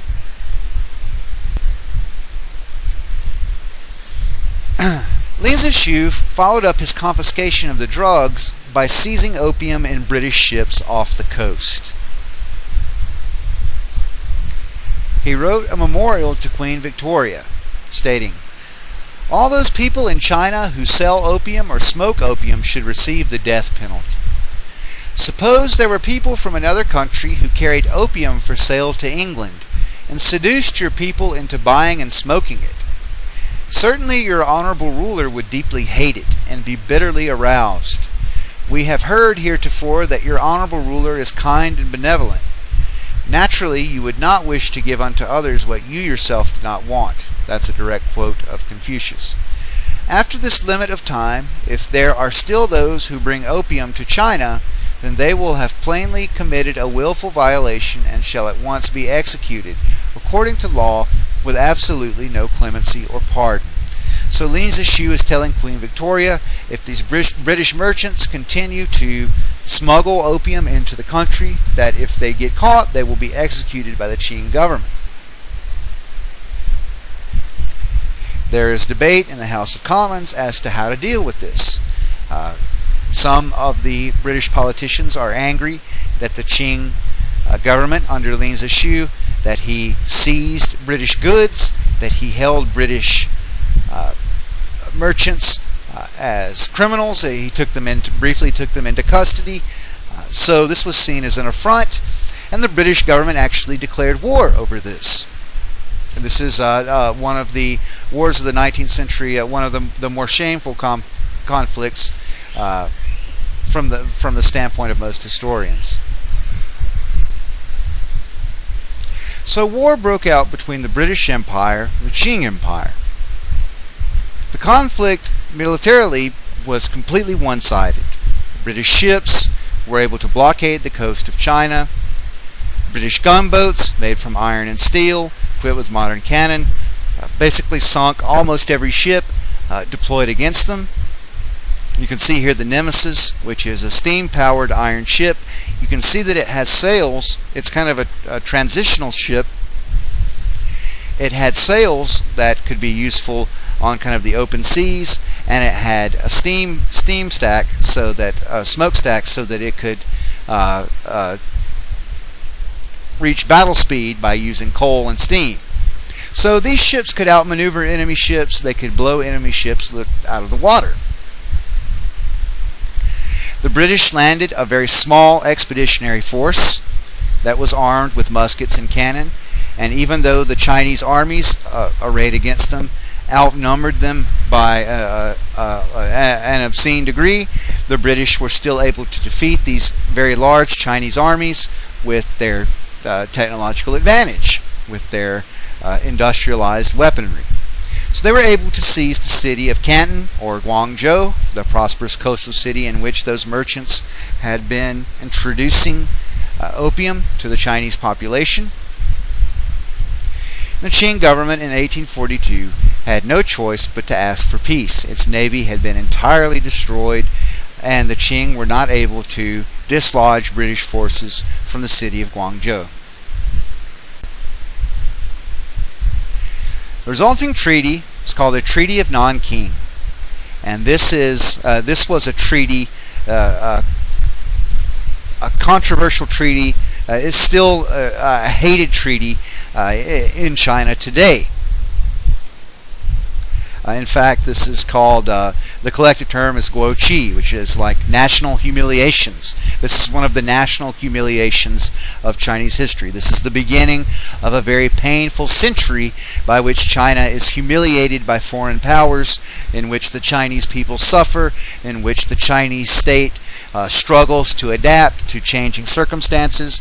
For most of Chinese history, China was the dominant power in its part of the world, and now the Chinese state is having to struggle with having to defend itself, having to struggle with imperialism by new powers, and massive amounts of internal unrest. This is seen by Chinese historians as the beginning of a very troubled, very catastrophic period of history. So the Qing were ordered to pay millions of dollars worth of reparations. So that the Qing not only had to pay a fine to the British for their defeat in the war, they had to pay the cost that the British incurred to wage the war. So it was very financially devastating for the Qing. Britain gained the right to trade in 4 Chinese cities. Remember that the Qing carried on the Ming policy of closing off society to the outside, attempting to limit contact of Chinese with foreigners. British merchants gained the right of extraterritoriality. This is the most controversial element of this treaty. If you can recall, in the 1990s, there was an American teenager who had vandalized cars in the country of Singapore. Singapore is predominantly Chinese, though there's a large Indian and Malay. There are large Indian and Malay minorities in Singapore, as well as a large English minority as well. But there's a heavy Chinese cultural influence on Singapore. And the law follows, to a certain degree, follows the Chinese model. And it's considered by some people to be very authoritarian. For example, there are many laws banning different behaviors, different products. For example, it's illegal to chew gum, it's illegal to smoke in public, etc. And many of these crimes can be punished by corporal punishment, such as caning. And in the 1990s, there was an American teenager named Michael Fay who had vandalized some cars in Singapore, and he was sentenced to be struck with, I can't remember how many lashes of the cane, but he had attempted to appeal to the U.S. Embassy in order to not be caned, and the American public was mixed regarding whether or not he should be caned. And of course the Singaporean government argued, well, this is our country, this is our law. If you vandalize property in Singapore, you get beaten with a cane. And when the American officials protested, these Singaporean officials cited this treaty, the Treaty of Nanking and Extraterritoriality, arguing that the West was still attempting to humiliate Asian powers and act as though Westerners can come to Asian countries and commit crimes with impunity. They were citing this treaty, which angers Chinese people still to this day, because extraterritoriality is the idea that a British person or any foreigner can come into a country, commit crimes, and be tried by the law courts from their home country rather than the law courts in the country they've broken the law in. So British merchants smuggling opium into China wouldn't face the death penalty, unlike Chinese drug dealers who were subject to Chinese law. They would face the death penalty. British merchants had to be tried by British law courts, which would impose very small fines for importing opium, right? A very small punishment, basically a slap on the wrist. So this was humiliating for the Qing government. The fact that foreigners were able to come in, import drugs, sell drugs with impunity, and they couldn't even protect their own citizens because of this clause of extraterritoriality in this treaty. And it's so controversial that even this issue of caning related to this treaty, this idea of extraterritoriality, the Singaporean government saying that, well, the Americans just want to continue this British policy that in the 19th century of victimizing us. And of course, recently there was an Australian citizen, a naturalized citizen, he was originally from Vietnam. He was caught smuggling heroin into Singapore, and if you smuggle drugs into Singapore, it's a capital crime. You'll be put to death, execution by hanging.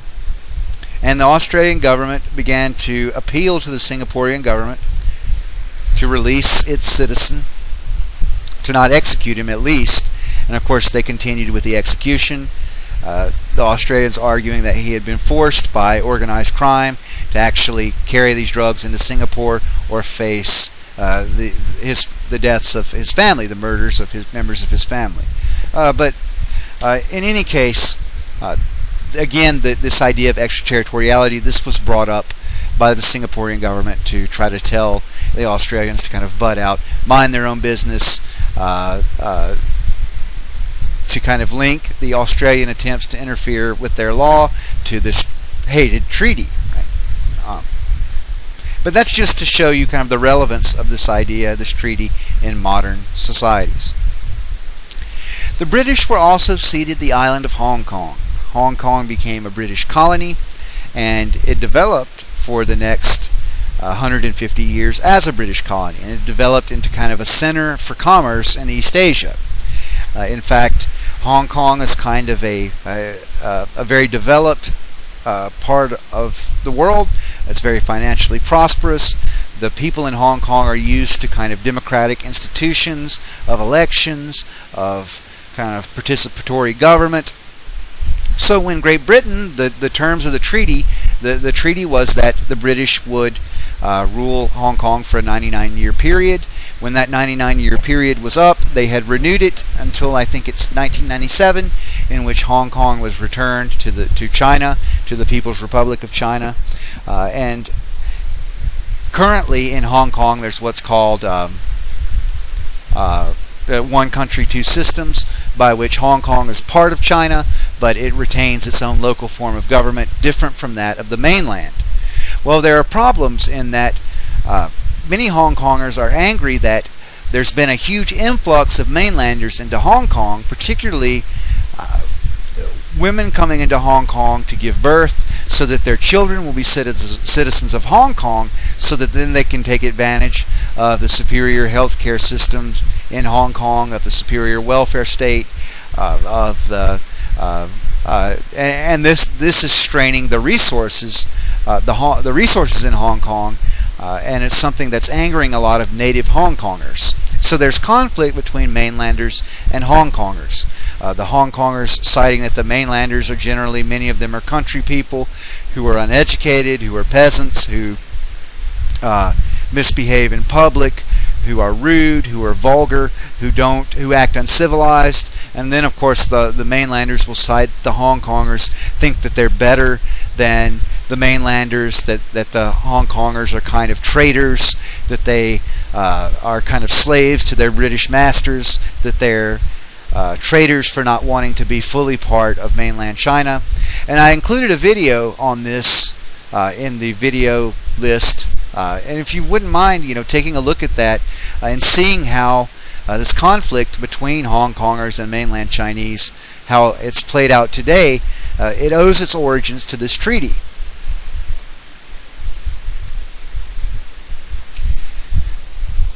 The saddest element of this whole drama is that Layne, the police officer who had spearheaded the attempt to drive opium out of China, he was blamed for the war. So the Qing government was able to save face by turning him into a scapegoat and exiling him, laying all the blame for the war on him. Of course, now there is a huge statue of Layne in Beijing. He's regarded as a great cultural hero for standing up for China and trying to prevent the spread of drugs into China. Unfortunately, during his lifetime, unfortunately for Layne he kind of died as a scapegoat, betrayed by his own government. This is our last topic of discussion: imperialism in Africa. Again, if you remember the picture of all of the little European caricatures pulling apart different pieces of Africa in the so-called scramble for Africa, you can see in this map that the vast majority of the African continent has been colonized by different European powers, particularly with Britain and France controlling the lion's share. France in blue, Britain in purple. You can also see that there are two independent regions in Africa. One on the western coast of Africa, that's the country of Liberia. Liberia was founded by freed descendants of slaves in the United States. It had very close ties with the United States. It still does. If you look at the flag of Liberia, you can see the connection with the United States. What happened was that the descendants of American slaves recolonized this portion of Africa. They established a new republic with a constitution in the first half of the 19th century. Over time, they excluded the native Liberians from their government, from their political process, eventually leading to civil wars at the end of the 20th century, very destructive civil wars in which the descendants of these American slaves were gradually overthrown from power, and a new system emerged by which native ethnic groups and these kind of elite descended from former Americans attempted to form a new political system. And of course, Liberia, throughout its entire history, has the what's called a proclamation of guarantee, which means that the United States proclaims the independence of Liberia, that any foreign power that goes to war with the United States, or with Liberia, the United States will then go to war to protect Liberia from that power. That even though it's not part of the United States, it, for defense purposes, is perceived as if it were part of the United States. So if Britain or France or Germany had attempted to colonize Liberia, they would have had to fight a war against the United States. And even though Britain still, in the late 19th century, is much more powerful than the United States, it still is perceived as too costly a venture to attempt. And then over in the eastern portion of Africa, the region of the Horn of Africa, you can see Ethiopia. Ethiopia is still independent due to the fact that it's primarily a Christian society. So the claim to spread Christianity, that justification could never be used to attempt to colonize Ethiopia. Also, it was its particular form of Christianity, or Ethiopian Orthodox Christianity, it endeared them to other Orthodox Christians, in particular Russia, who had attempted to, on different occasions, to send weapons, advisors, and supplies to Ethiopia to maintain Ethiopia as an independent state. Ethiopia also possessing a much more powerful state government relative to other powers in Africa at the time, making Ethiopia much harder to push around. Prior to the middle of the 19th century, European militaries had to stick to the coast of Africa. This is due to the fact that in the interior of Africa, these thick rainforests, difficult terrain, tended to create malarial conditions. And unlike the people who are indigenous to the continent, people coming from Europe had no resistance to malaria, so traveling into the interior of, say, the Congo River, you can see this giant pink region, that's the Congo, formerly known as Zaire, formerly known as Belgian Congo. Eventually it was colonized by Belgium. We'll talk about that in a moment. But to move inland into the interior of this country on the Congo River, that would be veritable suicide due to the fact that Europeans, people from England, France, Belgium, Spain, Italy, had no defense against malaria. And again, remember that malaria eats up a huge chunk of African countries' combined GDP each year. Malaria is still a huge problem even for native Africans, but even more so for those who had no resistance to the disease. So what happened was, in the 19th century, the development of the steamship and quinine and anti-malaria medicine allowed Europeans greater access to the interior of the continent. So for the first time, European ships, supplies, and troops could reach into the interior of these regions, making it possible to colonize them more pervasively.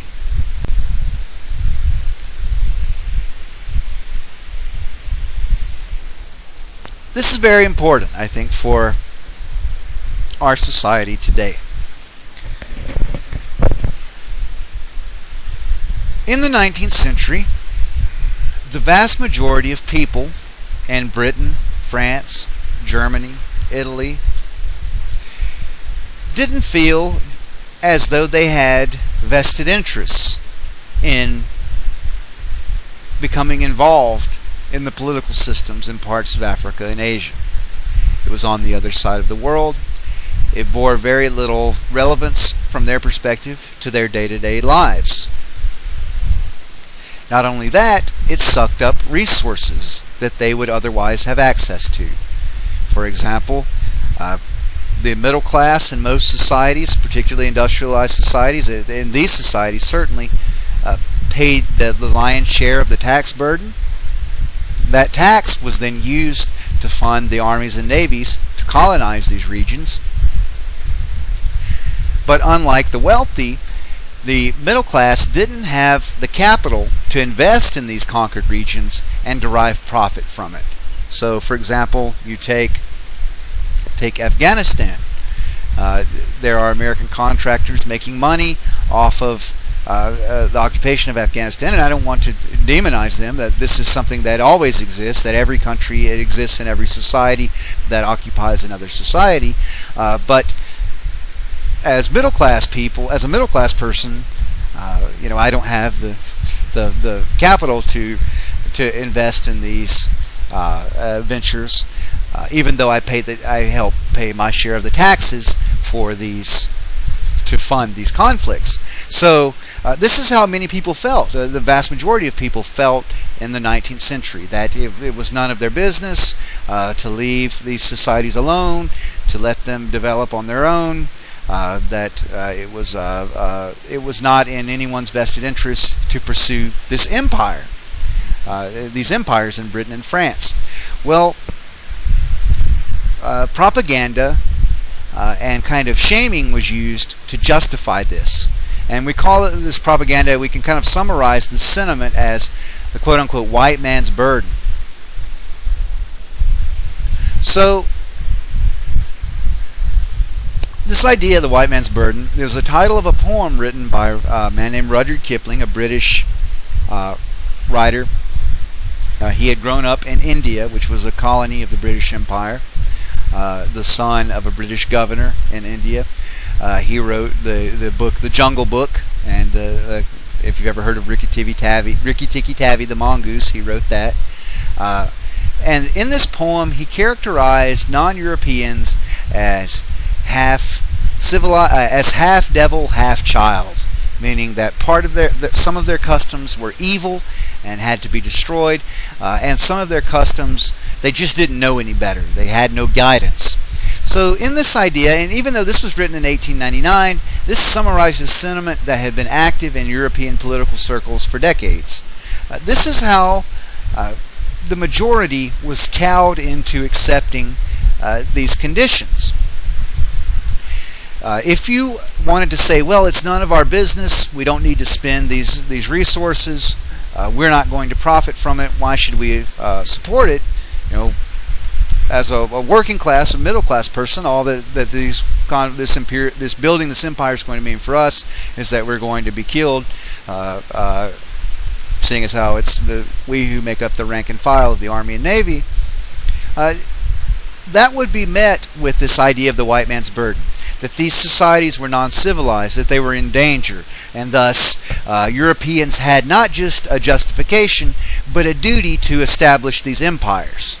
And you have to keep in mind that when these empires were established, no one was openly, for the most part, certainly not in the British Empire, openly stating that they were conquering these people to enslave them and take their wealth. No one was discussing that openly. That wasn't part of the discussion.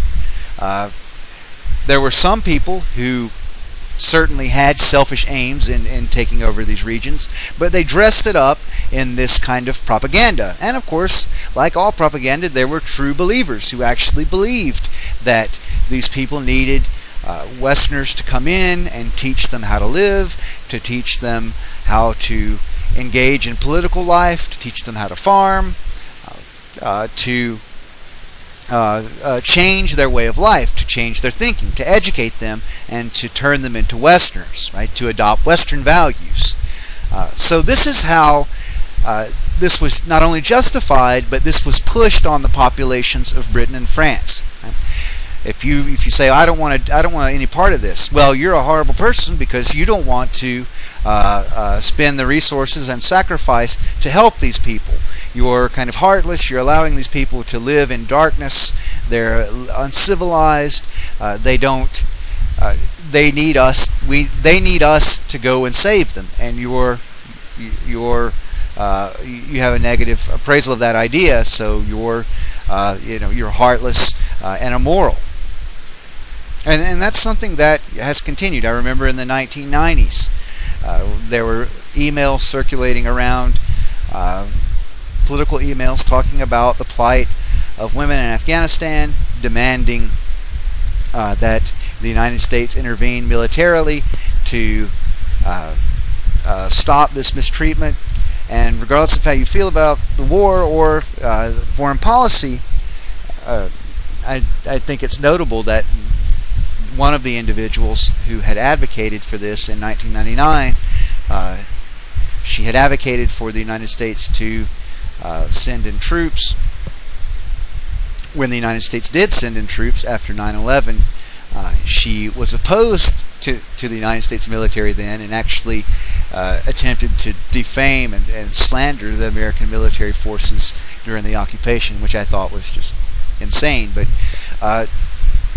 again, I'm showing my bias there as kind of a very, again, very kind of paleo-conservative, George Washington style, no entangling alliances, minding our own business, taking care of our own nation.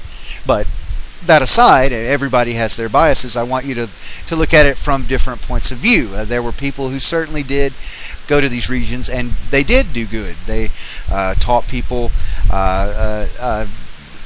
some of these discoveries that had taken place in terms of the industrialization of European societies. But there are also many people who committed evil acts, who exploited large numbers of native populations for material gain.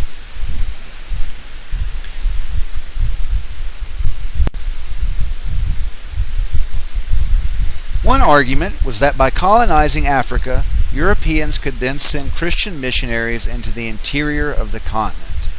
So if the native kings and queens, if they're forced to allow these missionaries into the continent, they'll be protected by European militaries, and they'll be able to spread Christianity.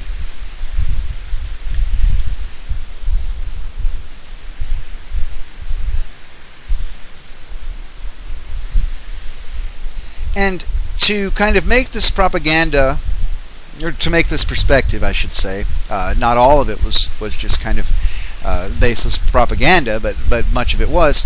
The elements of it that were propaganda certainly were the kind of disparaging portrayal of natives in popular magazines and newspapers, etc. You know, this is in papers in Britain and France, for example. Native Africans would be portrayed as kind of these savages who had, bones through their noses and didn't have any, weren't able to farm, weren't able to produce anything of value. And of course, we know from our discussion on week 2 of African civilizations, we know that there were civilizations indigenous to Africa, and that this propaganda was not accurate. But this was an idea that was pushed on people in order to kind of convince them to accept building up these empires. And then, of course, the position was that, according to these advocates of imperialism, once African populations were prepared for self-rule, they could be allowed independence. Right? Once the process of civilization was complete, they could be given control of their own societies. Now, of course, we know that many of these European states actually held on to these, particularly France, held on to its colonies with a death grip. In fact, the Vietnam War was partially due to the fact that the French would just not give up and give independence to their colony of Indochina. The French held on. They attempted to crush any of those Vietnamese people who wanted independence, who wanted a democracy and an American-style constitutional government. The French would jail them and fine them in order to prevent an independence movement. But what they ended up doing is creating a power vacuum whereby communists actually came to power. So they inadvertently created the situations that led to the Vietnam War. The United States attempting to enter the Vietnam War and try to kind of clean up the mess that the French had made. As European states began to swallow up portions of Africa, rivalries developed. So by the 1880s, anyone who was anyone in the diplomatic halls of Europe had a colony in Africa. To not have a colony in Africa meant that you were a second-rate power. You can see here Cecil Rhodes, the great British imperialist. He's got one foot on the British colony of South Africa, another on the British protectorate of Egypt, and he's seen spanning the entire continent. European states competed with one another over who could get the richest and largest pieces of Africa. And again, there's a need for raw materials. Add the need for prestige to that, and we have a climate of intense competition for European states for parts of Africa, parts of Asia, parts of the Pacific Islands, and eventually this competition, this kind of intense competition, would help form what we call the alliance system. All these powers building up alliances and rivalries to try to steal each other's colonies. This would eventually lead to the First World War. Well, the last little bit of imperialism in Africa for our discussion is going to be centered on the Belgian Congo. This is a chapter of the history of imperialism that is exceptionally bad. This is one of the worst catastrophes in human history. And while most European imperialist regimes were nowhere near this brutal, this is an example of just how brutal imperialism can be if people allow governments to engage in foreign policy unchecked. The man pictured here is Leopold II. He's the King of Belgium. In the late 19th century, he established something called the Congo Free State in Central Africa. The reason that he did this is because the bicycle had recently been invented, and with the invention of the bicycle, the demand for rubber skyrocketed. There were a lot of rubber trees in the Congo, hence he wanted to get a hold of that resource for himself. He administered this colony as his own private property, not as a part of the state. So the government of Belgium actually didn't manage any element of the colony. He kind of managed it as his own private ranch, his own private kind of cabin in the woods. And he mismanaged it horribly on a massive scale. You can see this American cartoon from a newspaper in St. Louis. It's called In the Rubber Coils. You can see a native Congolese man being crushed by this constrictor snake with the face of Leopold on it, while his wife and child kind of recoil in horror. Massive numbers of Congolese were forced to work on these rubber plantations. And unlike in other colonies, Leopold didn't allow missionaries in, he didn't allow doctors in, he didn't allow engineers in to build roads, schools, etc. He was only there to exploit the resources, and that's it. He didn't attempt to dress up his control by building an infrastructure, building railroads, distributing medicine, allowing missionaries to set up schools, etc. He didn't allow missionaries in, particularly because he was fearful that missionaries coming to convert people to Christianity, that they might object to his brutal treatment of the natives and might reveal these conditions to the outside world. He made sure that the outside world remained ignorant of some of the atrocities that were going on in the Congo. In this part of the world, people were cultivating yams for subsistence. Right? This was a subsistence economy, like much of the world before industrialization. So, if people are living in a society where they're having to grow most of their own food, and you move those people to rubber plantations, you move 90% of the farm labor to rubber plantations, no one's growing the crops. And of course, widespread starvation resulted. So workers are not fed, they're often not clothed, and they naturally, being beaten, being starved, being deprived of essentially the food they need to live, the rest they need to live, they would attempt to escape. And the penalty for attempting to escape was to have one of your hands chopped off by a tribe of people called the Bengalas. The Bengalas were kind of a cannibalistic tribe who Leopold had employed as kind of his henchmen. So they would do his bidding. They would chop off the hands of people who attempted to escape, even small children. You can see these pictures of these children here. You can imagine just how traumatic that had to be. These children, their whole lives have been shaped by this experience thrust upon them from the other side of the world, something that they did not bring upon themselves in any way, something that they had nothing to do with. And it shows the depths of pure greed, of just how wicked Leopold was. People were often beaten with something called a chikot, which is a whip made from hippopotamus hide. And this could cause the kind of lacerations that you would get from a horsehair whip, or a leather whip. But in addition to that, it could cause blunt trauma underneath the skin. So that's because it's so hard and heavy. So you could whip someone and lacerate them. If you whip them enough, though, you could break their spinal cord and paralyze them for life, maim them for life.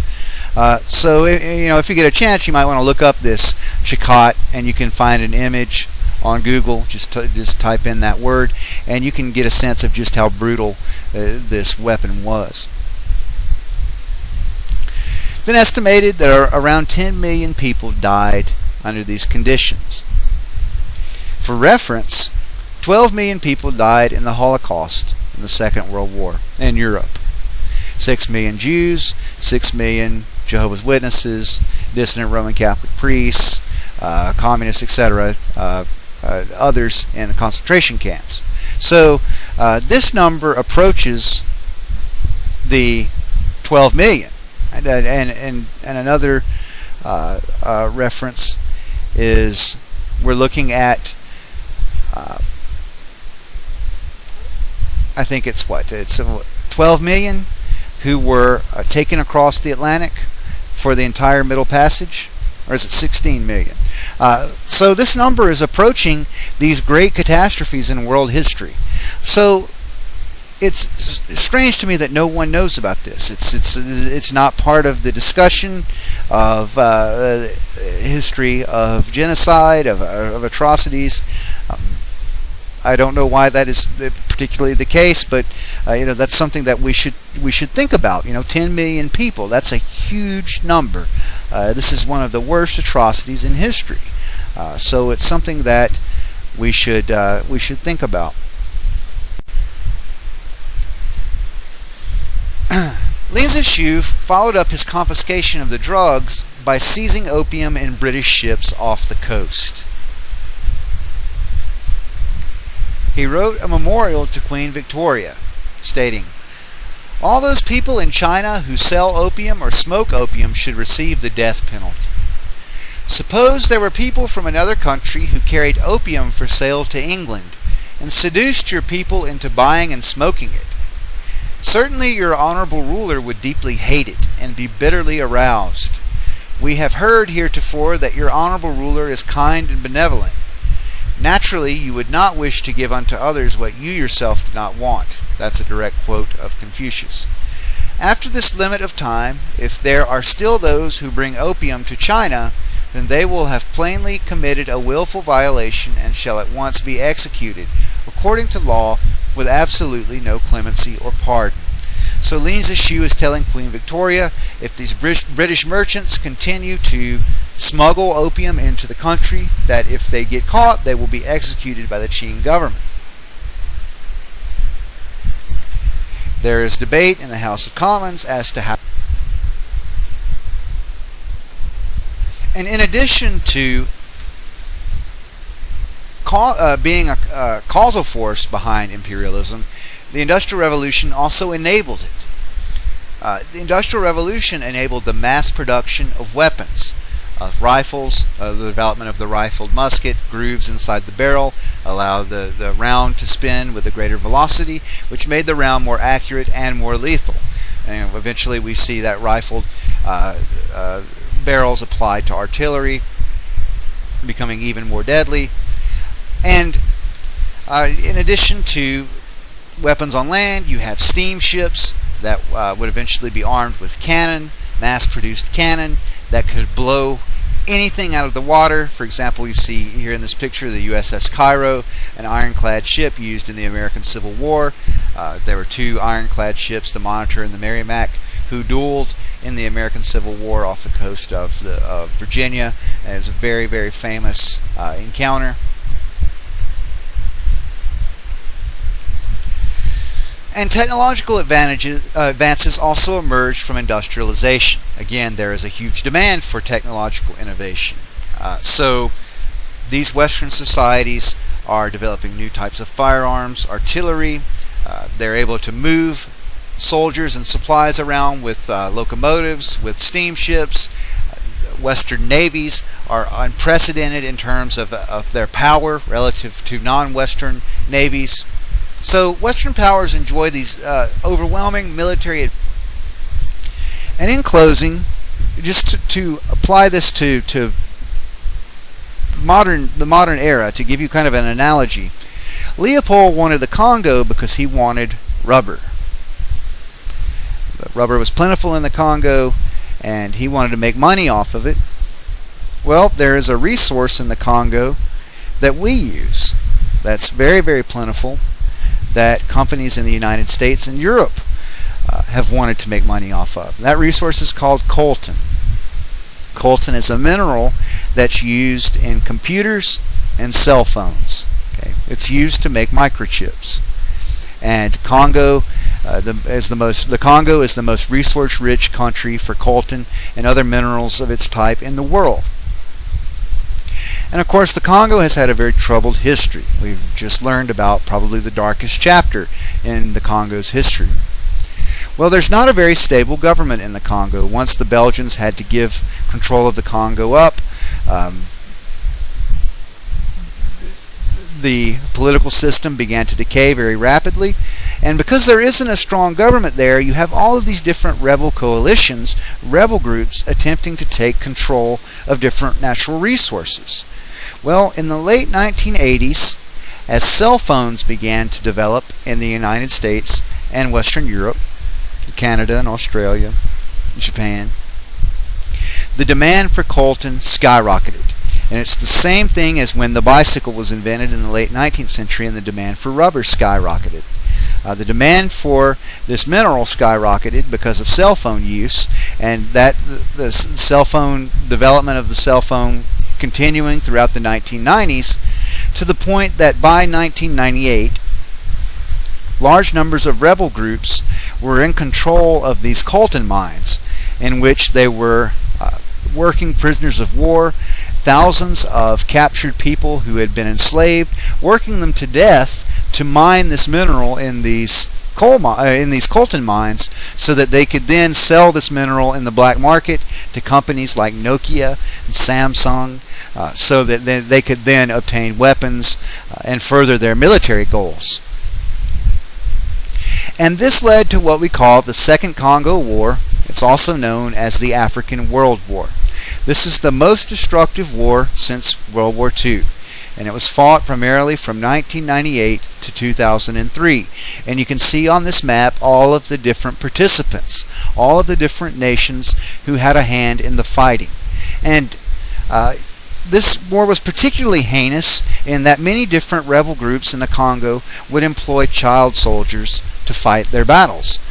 Child soldiers are seen as, when you don't have the resources to train an effective infantryman, and if you've been in the army, even if your MOS was outside of the infantry, you know just how much goes into just basic BRM and rifle marksmanship of just PT of just a regular soldier, of anyone, of somebody going into the finance corps, still has to be able to shoot a rifle, go to the grenade range, all of that.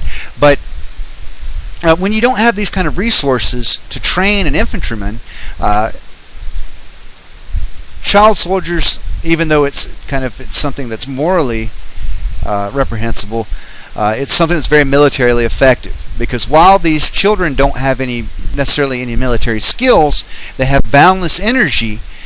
They're easily controllable mentally, and the fact that warlords can give them drugs, and control them with drugs. They have very little resistance to these drugs.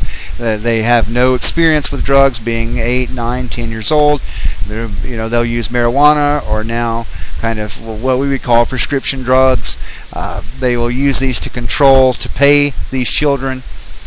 They will often, when they recruit these children, they will force them to kill their parents or brothers and sisters, so they have no home to go back to. And it's very horrific. And in addition to that, these children have as children they don't tire easily. They can fight all day, and even if all of their comrades are killed around them, it won't really sink in, not being mature, not having mature minds. So it's really kind of a very sick phenomenon, but it's one that's widespread during this conflict over coltan, the desire to control this mineral. So we're looking at around 5 million deaths. And this would have a tremendous impact socially on these societies. You have 5 years of conflict, 5 million people killed. Eventually, companies like Nokia, Samsung, and others, when it became widespread in the media that these minerals were being mined by slaves and prisoners of war, and that they would call it blood minerals, just like blood diamonds, blood coltan. And one controversial event was, when armies in different parts of the world, these kind of ragtag guerrilla forces, they don't have logisticians, they don't have quartermasters, they don't have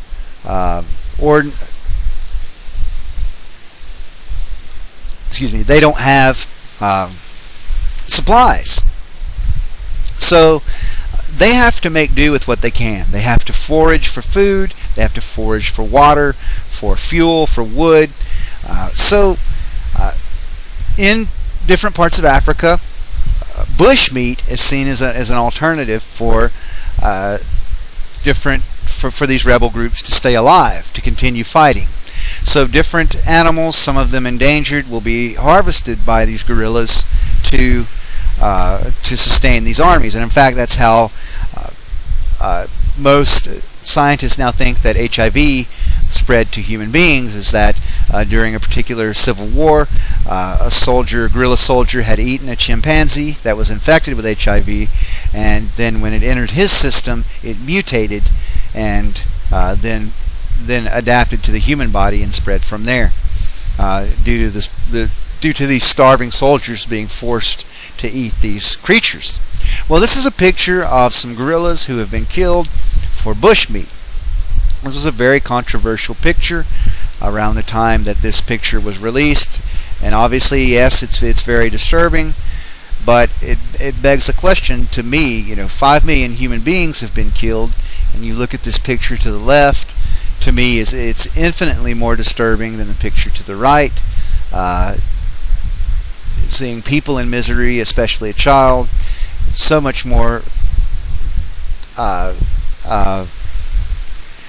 disturbing to me than seeing an animal and even though gorillas are very majestic animals and very intelligent, and I certainly love gorillas, I love animals, but I think it's something to think about, and this is a thought I'll leave everybody with, that millions of people were killed from 1998 to 2003.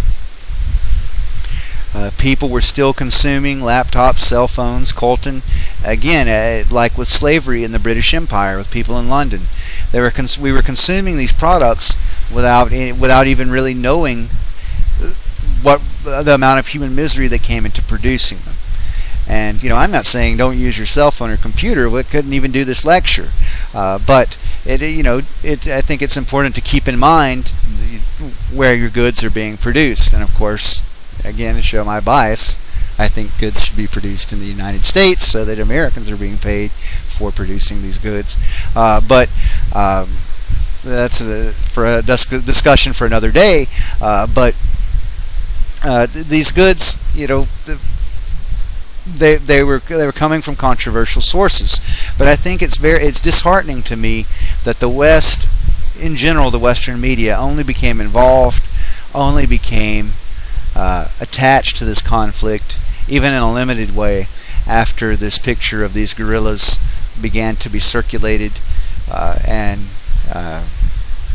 just think that's kind of, I don't know. It's something that doesn't particularly sit well with me, seeing 5 million human beings, seeing as how 5 million human beings have been killed, many of them children. But that's just something to think about. Again, next week it won't be quite so bleak, so hopefully you won't find it too depressing. And again, let me know if you have any questions. I'll be uploading this to YouTube as soon as possible. Thanks.